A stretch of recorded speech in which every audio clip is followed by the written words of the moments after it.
बिहार में जातीय जनगणना की बात हो या फिर स्थानीय निकाय चुनाव यानी उसमें ओबीसी को आरक्षण देने का मुद्दा, दोनों में ही बिहार सरकार को सुप्रीम कोर्ट में राहत मिली। सुप्रीम कोर्ट में पहला मसला सुनवाई के लिए आया, जिसमें जातिगत जनगणना के अध्यादेश को यानी उसके अधिसूचना को चुनौती दी गई थी, जिस चुनौती पर सुप्रीम कोर्ट ने याचिकाकर्ता से कहा कि वो सीधे यहीं क्यों आए हैं, वो हाई कोर्ट क्यों नहीं गए।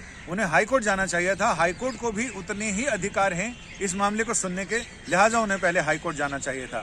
बिना हाई कोर्ट गए सीधा सुप्रीम कोर्ट आने का कोई मतलब नहीं, क्योंकि सुप्रीम कोर्ट को यह लगता है कि ये याचिका PIL पब्लिक इंटरेस्ट लिटिगेशन की बजाय पब्लिसिटी इंटरेस्ट लिटिगेशन है। लिहाजा याचिकाकर्ता सिर्फ पब्लिसिटी यानी लोकप्रियता हासिल करने के लिए याचिका लेकर यहाँ सीधे सुप्रीम कोर्ट आए हैं, जबकि उन्हें हाई कोर्ट जाना चाहिए।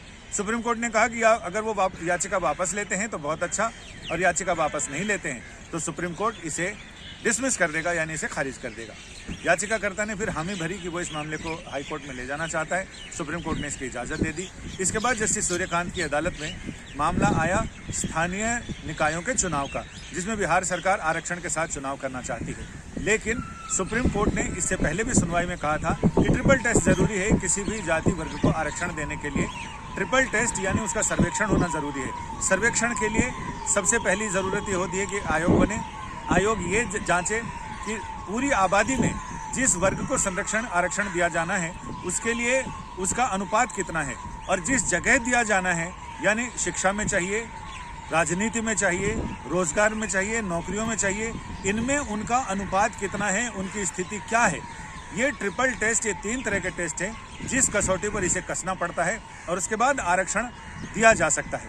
ऐसे में बिहार सरकार ने कहा कि उसे जवाब देने के लिए 2 हफ्ते का वक्त चाहिए। सुप्रीम कोर्ट ने 2 हफ्ते की मोहलत दे दी है। मामले को अगली सुनवाई के लिए 2 हफ्ते बाद लगा दिया गया है। तो ऐसे में बड़ा सवाल ये उठता है कि जब जातिगत आरक्षण उस पर हाई कोर्ट में मामला जाएगा, हाई कोर्ट इस पर सुनवाई करेगा। ऐसे भी कानून के जानकारों का कहना है कि कोई भी कोर्ट अगर कोई सर्वेक्षण कराना चाहती है सरकार, उसे लेकर वो सरकार का अधिकार है, उसे लेकर चुनौती नहीं दी जा सकती है। लेकिन जिन संवैधानिक पहलुओं को लेकर, जिन कानूनी पहलुओं को लेकर इसे चुनौती दी गई है, उसमें अब सबसे पहले तो पटना हाई कोर्ट इस मामले की सुनवाई करेगा, और पटना हाई कोर्ट के फैसले से जो भी पक्ष असंतुष्ट होगा वो सुप्रीम कोर्ट आएगा। यानी कुल मिलाकर एक तरफ सुप्रीम कोर्ट ने पिछली सुनवाई के दौरान भी कहा था कि अगर जातिगत आरक्षण रोक दिया जाएगा, ये टिप्पणी की थी कि जातिगत आरक्षण करा रहे हैं तो सही है, फिर आरक्षण किस आधार पर दिया जाएगा। तो उसके लिए एक पहली सीढ़ी है, एक पहली कसौटी है जिस पर बिहार सरकार चल रही है। हालांकि आदेश में बात नहीं थी, लेकिन हाँ, टिप्पणियों को देखते हुए तो ये लगता है कि अब बिहार में वैसे भी जातिगत आरक्षण की चीज़ें आगे बढ़ रही हैं। उसे चुनौती देने को सुप्रीम कोर्ट में जरूर आए, लेकिन अब इन लोगों को वापस, याचिकाकर्ताओं को वापस जाना पड़ेगा पटना हाई कोर्ट, और पटना हाई कोर्ट में गुहार लगानी पड़ेगी, वहां जाकर अपने तथ्य रखने पड़ेंगे। तो ये देखना दिलचस्प होगा। अव्वल तो ये कि जब तक ये मामला आगे बढ़ेगा तब तक बिहार में जातिगत आरक्षण काफ़ी आगे बढ़ चुका होगा, और दूसरा स्थानीय निकायों के चुनाव जब होंगे, ट्रिपल टेस्ट की बात होगी, तो बिहार सरकार के पास कुछ तथ्यपरक चीज़ें होंगी रखने के लिए, ये बताने को कि आखिर ट्रिपल टेस्ट में से उसने एक टेस्ट पास कर लिया है। एक टेस्ट का इसमें लगता है कि 2 टेस्ट पास कर लेगी, और उसके बाद फिर आगे चीज़ आगे बढ़ेंगी। कैमरामैन आलोक दास के साथ संजय शर्मा, दिल्ली, आज तक।